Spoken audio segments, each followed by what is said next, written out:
Behind every brand, every movement, every leader, every transformation, there's a story.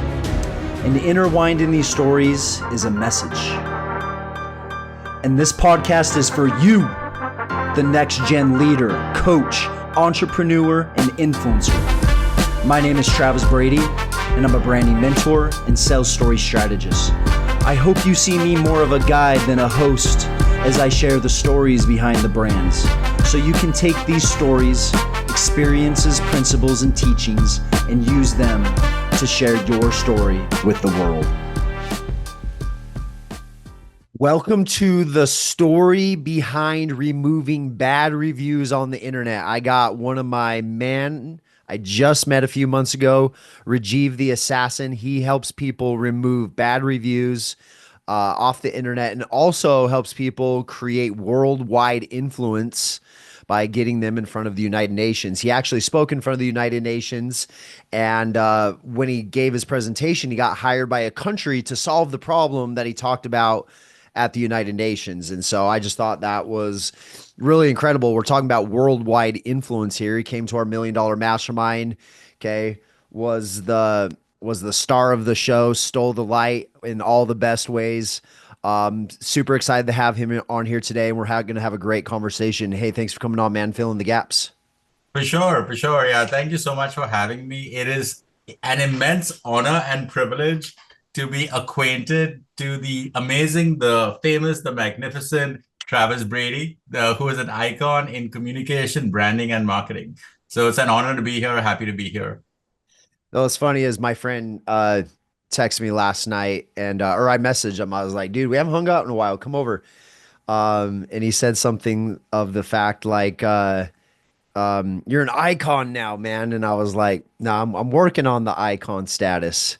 And he's like, no, you got to embody it. Say, I am an icon. Exactly. Well, and what I just said is a double confirmation of that. It's like the universe trying to get your attention by saying, Travis, just step into it. Own it. Just own it already. How come it's so hard to honor it? Sometimes you get those bad reviews going through your head of the past. You know what I mean? You've been working in this for a while. What got you into this field? This is a very unique type of thing. The internet is not very well monitored sometimes, and when it is, it seems like it's monitored in the worst ways. Especially during COVID. So yeah, how did you get into all this? Yeah, so it's like I'd like to take a step back by explaining what my core values are. So my core values are hope. Hope is my platform. If you look at my LinkedIn profile, it'll probably say something like this. Hope is the ground that I walk on, and laughter and humor is my oxygen. So these two things are my two pillars, or what really keeps me moving. And the hope part of it comes from, there was a certain point in time in my life, many, many, many years ago, where I was at the lowest point, where I almost felt moved to end my own life. And I heard a voice that says, Rajiv, stop, just stop. And that really caused me to pause and reassess the path that I was on, and reassess specifically the action I was about to take. And I just literally stepped back from the ledge and said, you know what? You're right. I mean, why am I even doing this? There's so much possibility that exists in the world. And it was just reframing the issue by saying, don't do this. You can be bigger than the problem. And you decide as to who you are, what you are, how you want the world to see you, and don't let somebody else frame that for you. And from that moment forward, my mission has been to infuse hope into the world. And I do that in a variety of ways. One way is reputation management, because I've worked with large Fortune 500 brands. I helped Unilever get into the Guinness Book of Records by making their most successful campaign till date. We created the world's largest jigsaw puzzle that engaged 300,000 active users every single day for 6 months. So it was massive. And the effect of that campaign was it sold the product out nationally in retail and wholesale twice back to back in one of the most crowded markets that exists on the planet, in India. and certainly in a very mature category like hot beverages. So that work, as well as my experience with so that work gave me a view as to the impact of perception, the impact of brand, and how people view that online. So impressions and brands and experiences online is something that drew my attention to the power and significance of it. And oftentimes we see that people go to Google, they look someone up, they whatever they see is something that they believe automatically as gospel truth, and they make a Mhm. snap judgment. If they see something good, great. But if they see something bad, which oftentimes is the case because haters be hating, and that's all they do, they like to tear people down. And Yeah. that can be devastating to Mhm. people, to companies, to families, to businesses. And that is a wrong that needs to be righted. And that's why I do what I do. Because in getting that corrected, it's enabling for the business owner to continue to do the right thing and continue to serve customers, which he or she already is doing, which Mhm. means it's a domino effect of supporting the families of his team, making the ecosystem better, serving his community, all that sort of thing. So if a bad review is going to destroy a company, a person, it just has a really extended domino effect that would absolutely incapacitate an entire community. And again, this is something that should not be left unattended. And Mhm. that's exactly why I do what I do, because of the significance of it. Yeah. So they say the first person to come to the scene and set the narrative, whoever sets the narrative first, it's hard to fight that narrative. Politicians do this all the time, right? Whoever's first to show what happens, then it's like you're always trying to fight that narrative. You know what I mean? So if someone gets a good or bad review with you, that is the narrative that you're constantly working against, right? It's kind of like, and it's just natural human behavior, in my opinion. You know, if I said, hey, I'm going to introduce you to Rajiv. Look at him. He looks kind of sketchy, doesn't he? The way he dresses and he looks. Now the perception is, oh, he's sketchy. But if I say Rajiv is the best dude in the entire world, he's fun.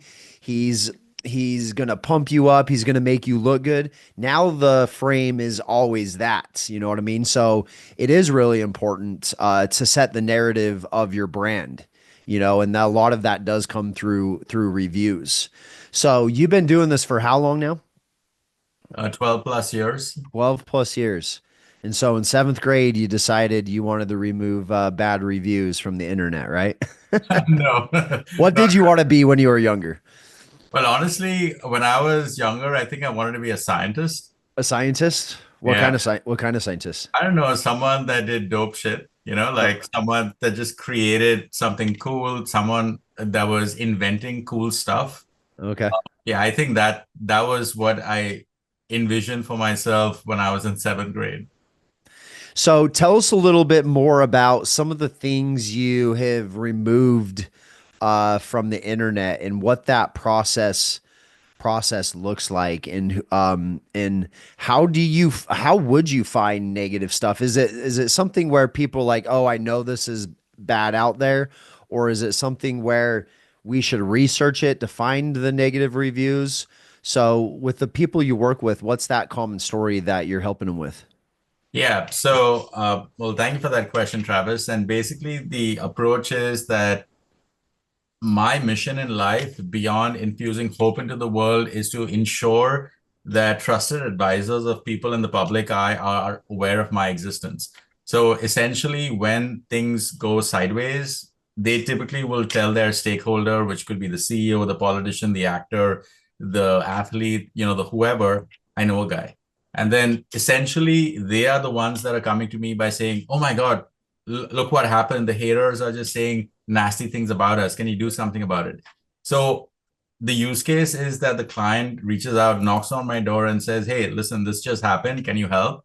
At which point they have already outlined the scope of exactly what is going on, like the bad reviews, the comments, the press articles that allege, bad behavior, et cetera, et cetera. So the client is telling me ahead of time exactly what the problem is, at which point I can research this. Me and my team will research this and give them a code in either immediately or in 12 to 24 hours on average.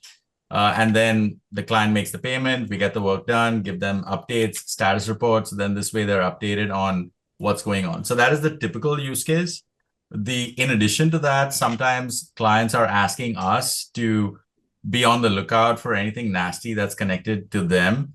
Again, haters are saying a whole bunch of things either on social or Reddit or like Twitter, X, a variety of places, and then we're then looking on an ongoing basis as a preemptive basis to identify them and then delete those comments from wherever they exist so that we can mitigate any damage that can happen by that comment. Because like I explained earlier, people see something, they just make a snap judgment immediately without seeing the entire picture or seeing the other side of the story, and then obviously thinking the worst of anyone and then advocating to others to see them as the same way. So that's why when you get rid of it's like a cancer, right? You cut the cancer out, and this way then the cancer then ceases to exert influence over you and ceases to have that level of damage and destroy your life, your livelihood, your peace of mind. So that's kind of like our typical approach, how we help clients.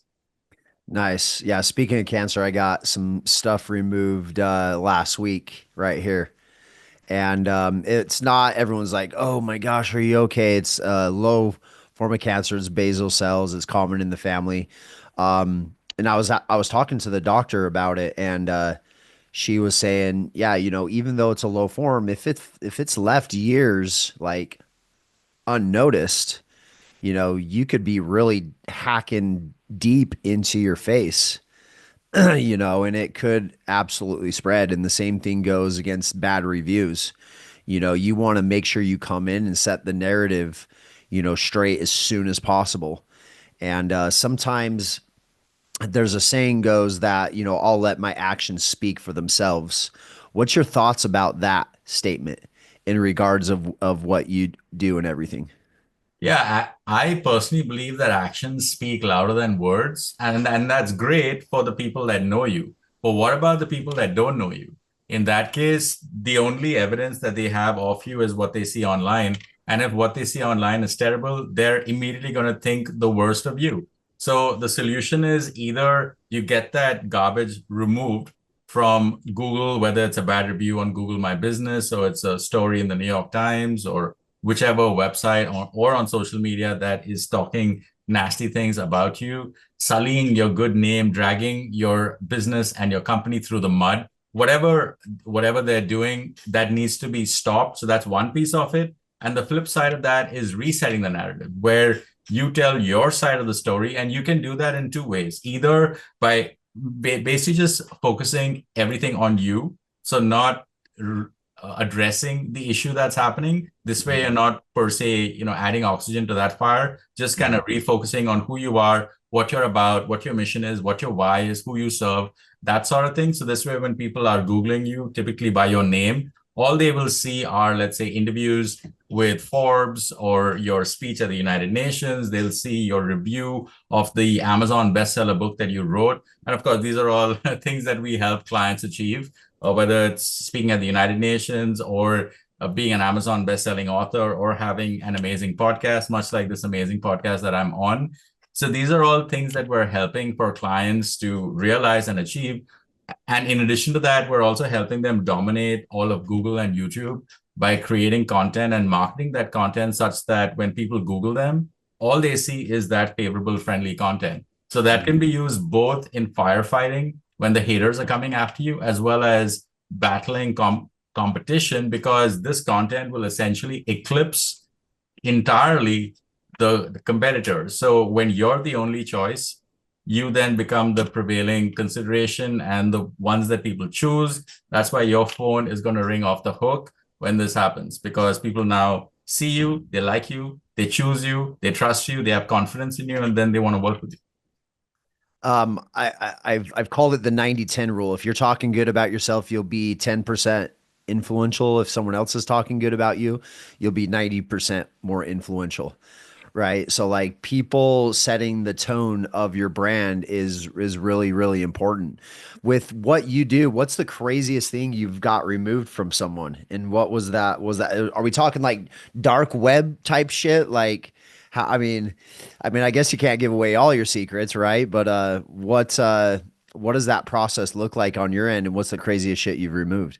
Yeah, it's been like a whole bunch of stuff. It could be a story about an influencer being accused of saying the N-word, some sort of racial slur. We've kind of got that removed because that would, if allowed to persist, that would have killed her deal with, I think, Walmart or Target, her beauty cosmetic lines, which Mm. obviously, would have cost her like millions of dollars. So that's one thing. In fact, the craziest story is when they say truth is stranger than fiction. So this was a story of an executive in transition who was in the job market for like 7 months, looking for a job, finally got her dream job in her dream company, and it was a high seven-figure offer.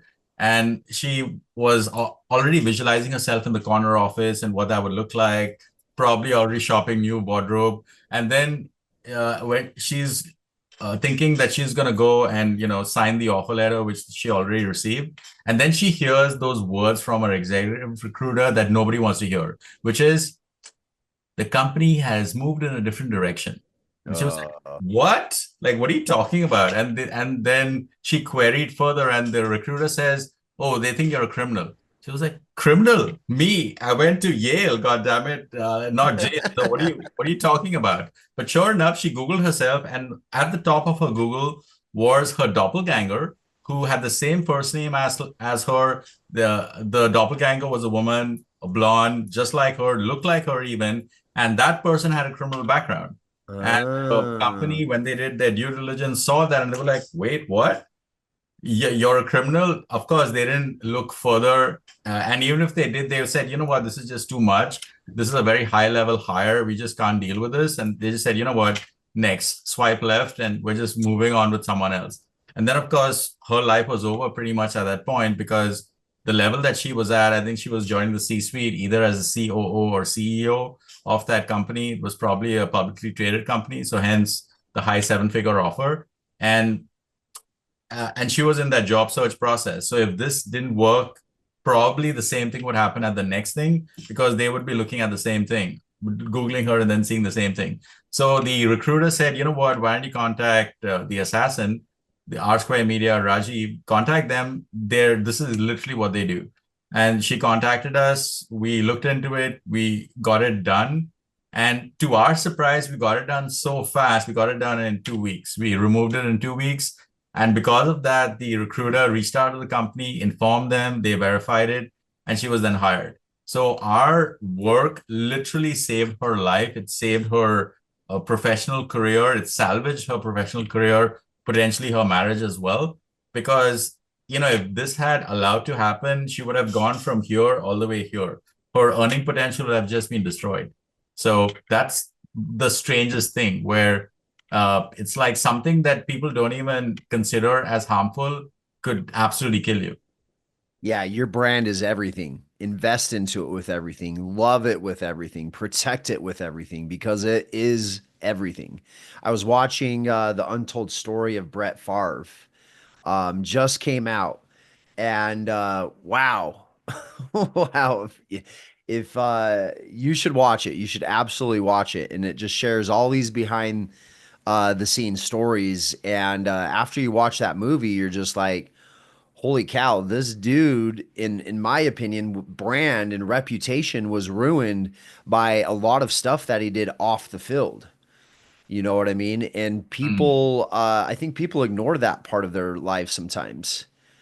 You know what I mean? And it was just crazy. You'll have to watch it and see it. And I'm just like, man, how does this guy even come back for something like this? But there's this woman in the story who um, got caught up in this sexting scandal with him that, in my opinion, wasn't guilty from at least the story that was told. And it was, I bet she was relieved to get her side of the story out and refabricate and I guess what's the word I would say, just revitalize her brand and her reputation. I was Mm. checking out her Instagram and everyone's shouting her out. I think we were talking about Manti Te'o last time.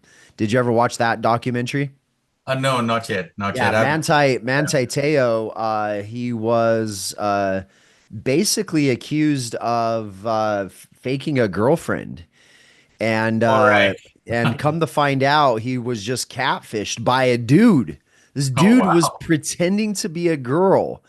He was even on Dr. Oz and did the whole fake voice and everything. It's crazy. And after you watch this documentary, you're just like, I owe that man an apology.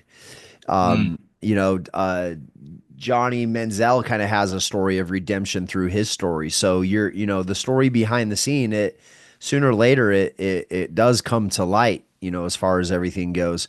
What have you ever got someone coming to you and saying, "Hey, I need you to remove this," but they are really not a I mean, they are kind of a douchebag. Like, have you, I mean, how do you vet these guys out? You know what I mean?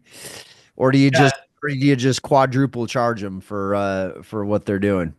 Well, sometimes, but the thing is that, and this is something that I've learned in my, many years doing this, that there are always three sides to the story.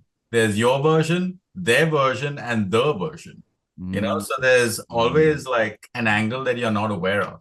And yeah, sometimes the public perception of someone could be that, oh my God, they're such a douche, they're a scumbag, they're a whatever.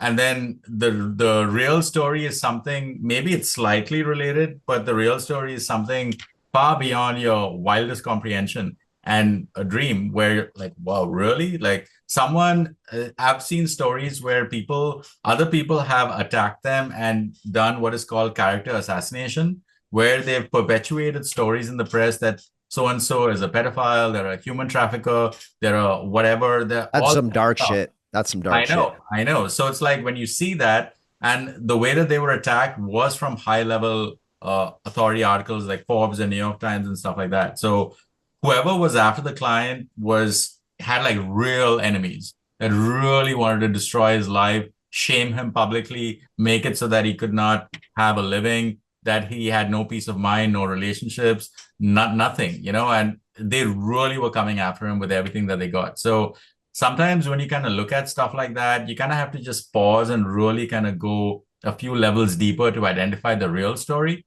And of course, sure, if they've done some stuff, because nobody's perfect and they are trying to honestly make better choices, be a better version of themselves, I would always kind of give them, a consideration of if I can work with them. Now, obviously, there are certain things that I just absolutely will not touch, like endangering the welfare of children. That's something that I Mhm. just don't go near Yeah, because my platform is about youth empowerment. I've spoken at the United Nations several times about youth empowerment. So that's something that I care very passionately and deeply about. And if someone approaches me that, let's say, admits has endangered the welfare of a minor, that's something that I just absolutely would not work with. I mean, they can yeah. pay me whatever they say they're going to pay me. I just would not work with them, nor would any of my team work with them either, because yeah, that's just someone that he does not, yeah, that is helping them would literally be going against our policy, which is letting bad actors get away with it. And Yeah. we don't do that. We're actually very upfront about not letting bad actors get away with it. And the people that we help are good people that have been victimized. There's in my mind two suicidal things that someone can do to their brand. There's two things that your brand can never come back from. I think everything else besides these two things, if you're willing to do the work and humble yourself and really admit fault, you can recover from anything except for these two things. The first one is if you kill someone. I don't think you're recovering from killing someone. And then the second thing is exactly what we were just talking about, which is hurting children in any way, whether it's physically or sexually. I just think those two things you're never coming back from. One of my good friends, I won't mention name because I'm sure he doesn't want this out there, even though it is out there. He talked about how he cheated on his wife, and he was really hated for a while. But he's like, I just took ownership. I made up for it. Me and my ex-wife had a really good relationship now. And so I think almost anything you can come back from if you're willing to do the work, if that makes sense. No, absolutely. I think it makes a ton of sense. It's kind of like Bill Clinton, right? So Bill Clinton was ousted from office because of his scandal with Monica Lewinsky. Hmm. And if you think about it, Bill Clinton was a very effective president, right? He did a lot of good for the country. I think the economy was doing well. We didn't have any wars per se at that time. Everything was going good. And then he had this this thing that happened and then he lied about it. Now, whether in the grand scheme of things, whether that matters or not is a subjective opinion that we can kind of debate for hours and hours. But the point is that obviously, as the president and the main man, you're under the most scrutiny. And he had two choices: either to say that, yeah, I did it, I'm sorry, my bad, or he said no. And then, of course, that was a huge big trope and satire of no, I did not have sex with Miss Lewinsky, blah blah. I did not tell her to lie, blah. So that just like he perpetuated a lie, which was then discovered, and then he was caught. He was caught saying the lie. So he could have easily got out by just coming clean. And sure, he would have gotten some little hate, but he would have still been, president even after coming clean. I don't think that was severe enough for him to, like be impeached or whatever. So that's kind of like one thing. But the reason I bring it up is because sure, he had like a wave of hate hitting him for a while that followed, a few years that followed, but then he recovered from that. They created the Clinton Foundation a while ago prior to, or during or prior to, him becoming a president or even as a senator. And the Clinton Foundation is doing great. In fact, he is one of the most sought after public speakers that out there, probably charges like $1 million a minute to speak. I'm sure Goldman Sachs pays him as much whenever he does his leadership conferences and stuff like that. So the point is, even for a certain period of time, even though he was vilified, people were saying whatever they were saying about him, but he did recover by refocusing on doing good in the world with the Clinton Foundation, doing good work in Africa, solving for water shortages and food scarcity and things like that, which helped to color and shape what he was about and draw attention away from that sex scandal into I'm actually trying to do good in the world. And Yeah. that and a large focus on that on an ongoing basis for many years then reshaped the narrative and took over the narrative of, you know what, Bill Clinton is actually a stand-up guy. And now the prevailing narrative is that he's a stand-up guy, he's a force for good in the world. And that's a narrative that is now taken mainstream and has been mainstream for several years. Because otherwise, if that wasn't the case, Goldman Sachs or anyone wouldn't pay, anyone who's been vilified, 10 million or whatever to do a keynote speech. Yeah, I guess it depends on who you talk to. I don't know if the Republicans would agree with you on that one. No, no, that's fair. That's fair. But the point is that that's just an example of how someone who has been really Yeah, dragged through the mud was able to then recover. yeah, for And sure. you're at the highest levels of scrutiny at that point. Hmm. And the same is true for Donald Trump. Now, Donald Trump, I'm a huge Donald Trump fan. If the people, all the haters that are out there, whatever. But the point is, Donald Trump is a genius, and he understands marketing no one else. He understands media. He understands the media machine. He's been attacked like crazy, and he's found a way to repurpose that almost like jujitsu and Yeah. turn that into fuel and galvanize even further to the point that when people attack him, his base gathers around him even more. So he's like a unique phenomenon. I don't think there's anyone that has been like Donald Trump or will be like Donald Trump anytime soon. He certainly is an outlier, but he's someone that, has been hit with a variety of scandal, but has always managed to come out of it because the power of his brand is focused on his ability to make the right decisions, to stand by his stakeholders, to deliver value to Mhm. people. And of course, people could say whatever they nasty things they say about him, but when you actually look deeper, you'll see that he's an amazing leader. He's a great people person. He's really personable in person with staff, with employees, with just general people as well. So people have this impression of who he is based on one thing that they're seeing probably most likely out of context. But then when you actually look at the interviews of his life and how he is and the values that he imbibes in his children, you then have to marvel, maybe even privately, that oh my God, this guy is like freaking amazing. He's awesome. I aspire to be like that and to reach the level of success that he has. And the point is like, sure, businesses have ups and downs, and And that is, no different to what he's experienced, where he had a really high in his business in the casinos in Atlantic City, New Jersey. And then that went down. Then he had like a stake line and an aeroplane. And sure, the businesses go up and down. In fact, Richard Branson also is a serial entrepreneur, much like Donald Trump, who also has had various, crests and troughs, so to speak, but he still moves on. He still keeps going. So the point is about you could have adversity hit you in the face. The point is, what do you do next? It's kind of like Yeah. speech from, Rocky Balboa. It's like life is going to keep hitting you. What are you going to Yeah. do? Are you going to stay down? Are you going to get up? Are you going to shake it off and keep going forward? So it like who you are, the nature of who you are, that is what really comes across in how you deal with life. And that's what people see.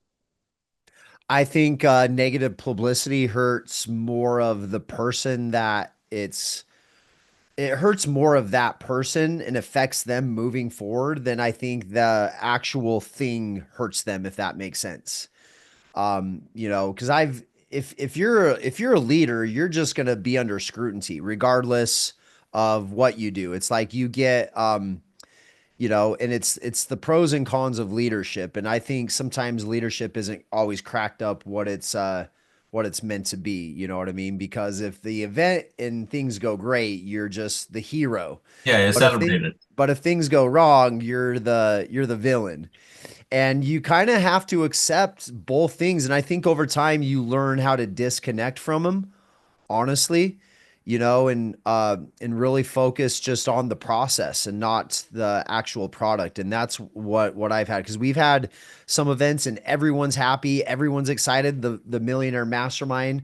I mean, there's a few things I heard here and there, but about like organization, the during the breakout sessions, which was absolutely totally like it was it was true in that aspect, which in the grand scheme of things, in my opinion, didn't take away from the event.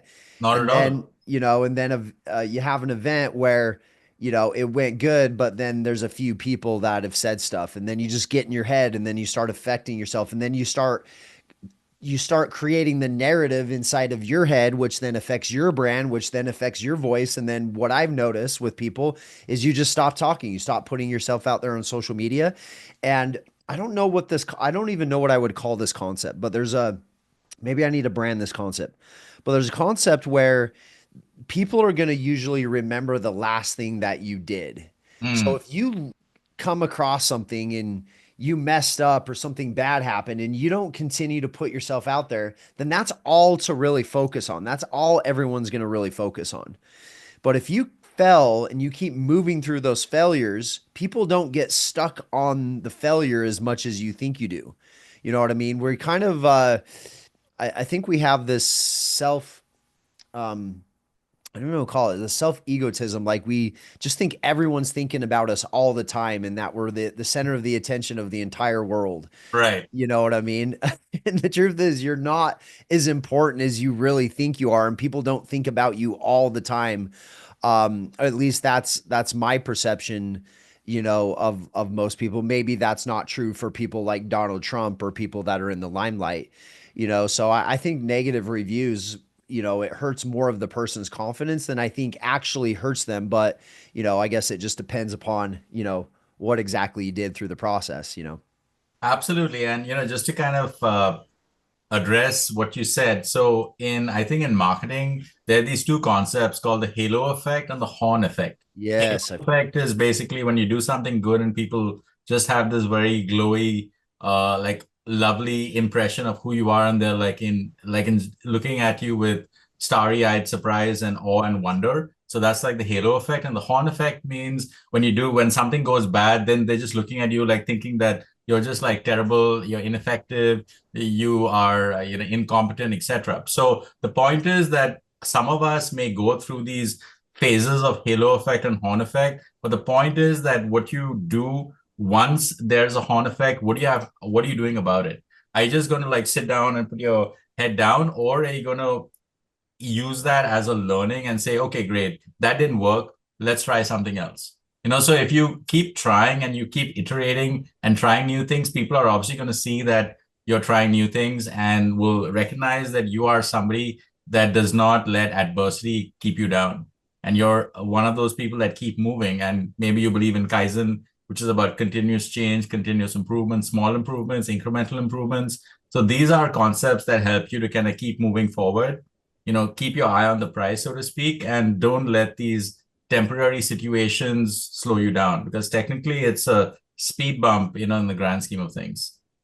Yeah, absolutely. And which kind of brings us to our next conversation. Why it's so important to speak is because you get the opportunity to utilize that halo effect into your favor. You know what I mean?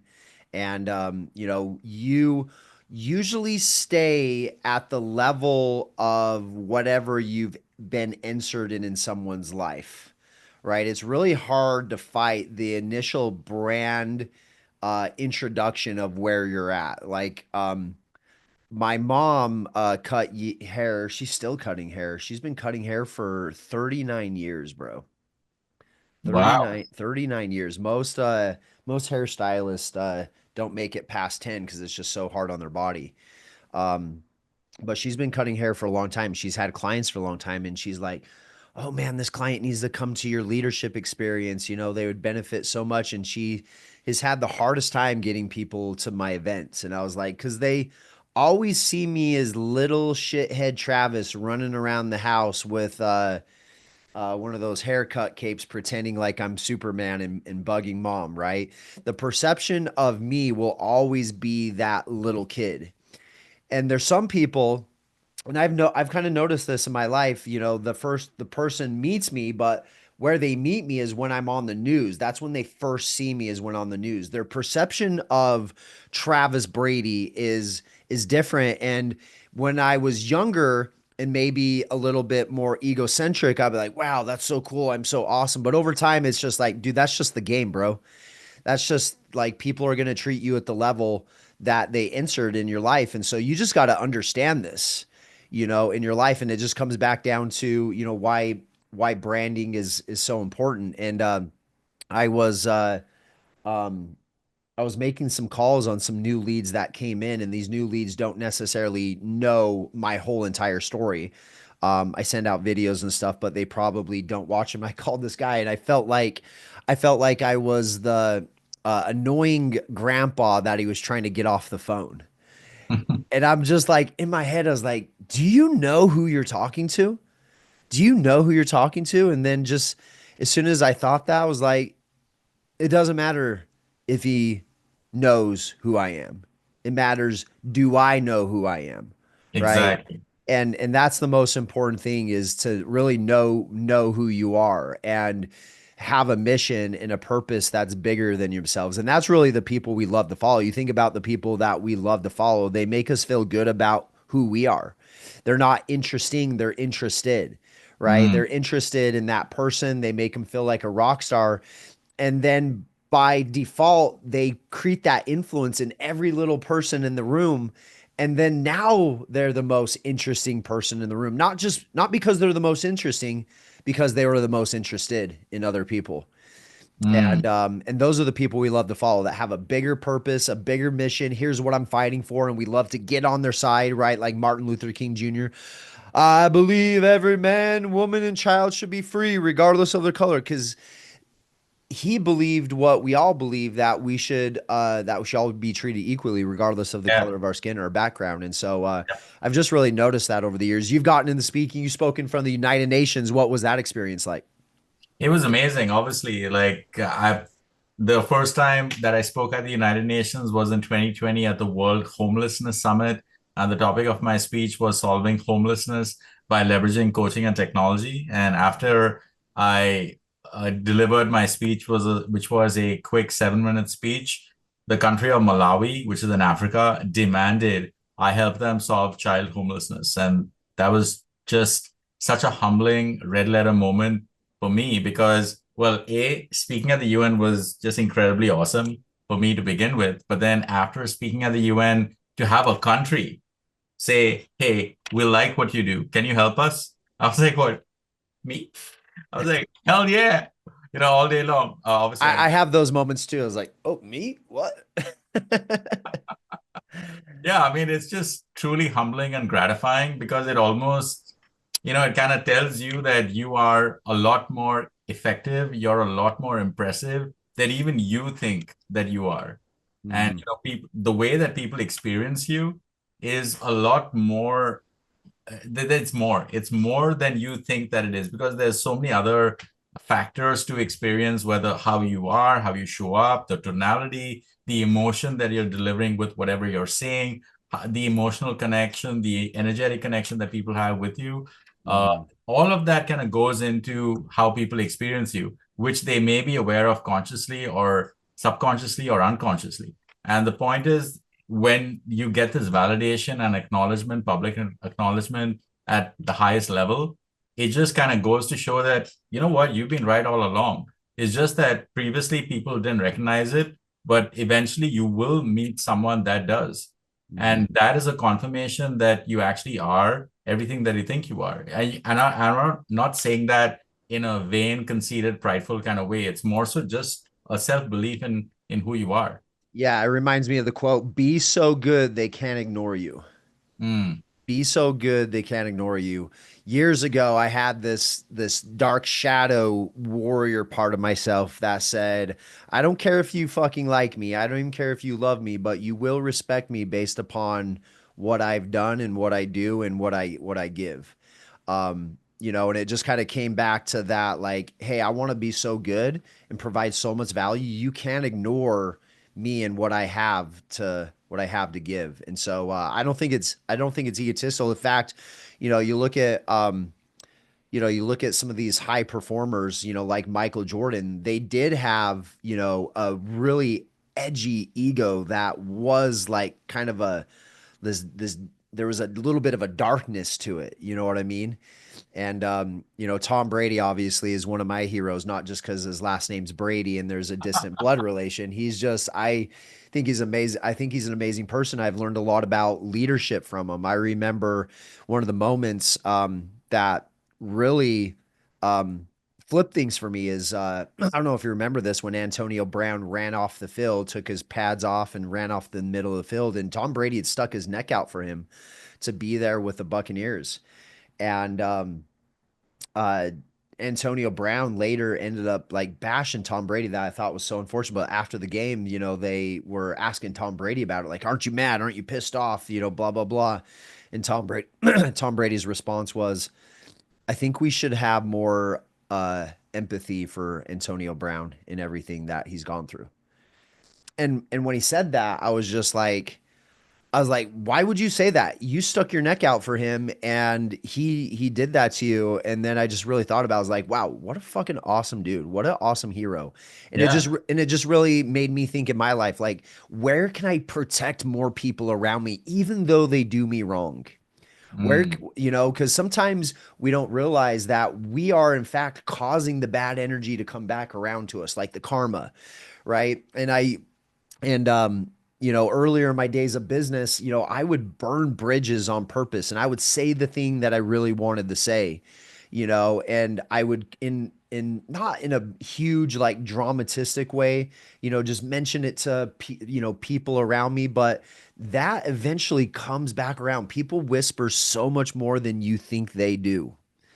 People whisper so much more than they think they do. So I think it's important to make sure that, hey, at the end of the day, we could have not worked together in this. And it's not that I don't want you to eat, it's that I just don't want to eat at the same table as you. That's a great way of putting it, Travis. And I'd like to, address what you said briefly about what Tom Brady, how he responded, because I read this book a while ago called Monergy, The Energy of Money. It was Mhm. written by an author called Robert Fisher. I actually have a podcast with him called the Moonshot Podcast. But in his book, essentially what he talks about is that when someone disses you, if you diss them back, you're essentially perpetuating that same negativity. But if you don't diss them back and you actually say something good about them, technically what that means is you then now have what is called an energetic surplus, which Mhm. means anything else that you do that day will usually work out because now you're in the green, so to speak, as Mhm. opposed to responding in kind, because It's like when I think it was a quote by Gandhi, right? That says that if people keep, like taking out each other's eyes, we will be left in a blind world. Yeah, I've So heard that. Yeah. when you respond, you can't respond to hate with hate. The because someone has to be the bigger person and just step back and look at that person with a little empathy and understanding. And it is so hard, especially if the person has attacked you in a very personal way, made personal comments that should not have been made to light, and they've really done you wrong. They've really done you dirty. But despite that, if you can still step back and have the presence and calmness of mind to ask yourself the question that most people are don't want to ask. It's just, why did he say what he said? What motivated him to think that way? What motivated him to betray me? And it's not about that he betrayed me. Sure, that sucks and that's terrible, and I want to get him for that. But if you take a step back and see, why did he do that? Let's understand that level of, I guess, maturity is something that is truly remarkable. And when you say that Tom Brady did that, I mean, now I don't know Tom Brady too well outside of the little things that I know, that I see in the media, who he is, the person is, his values that he stands for. But knowing this story gives me even way more respect for him and about the kind of person that he is, and what his values are, what he stands for, which means that anything else that he does, I will probably give it a second look and a second consideration, knowing that, oh, wow, this guy is like someone different. This is someone he's not just this athlete type dude.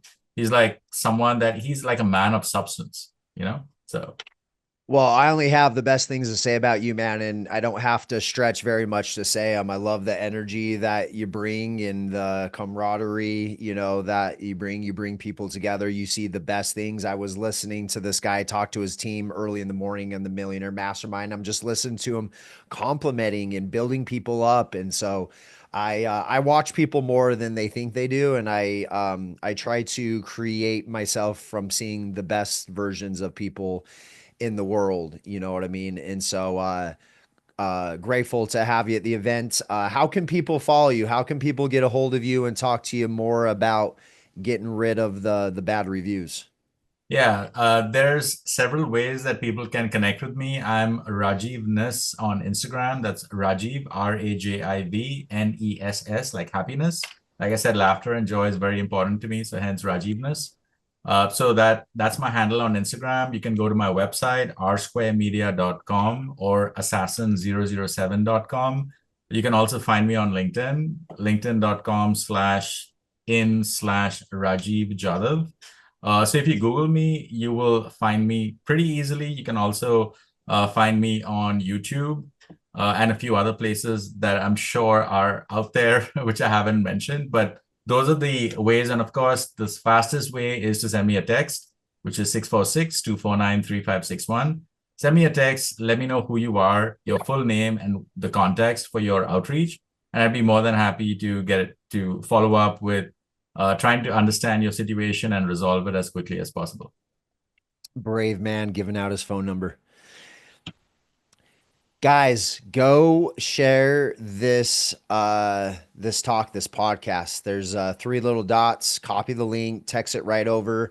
Literally takes 3 clicks of your finger. I really appreciate that. Someone in your life needs to hear this, and I know you know someone right now that may be battling against a bad narrative or gets sidetracked too much in their life from bad reviews or someone saying something bad about them. Make sure you send it over.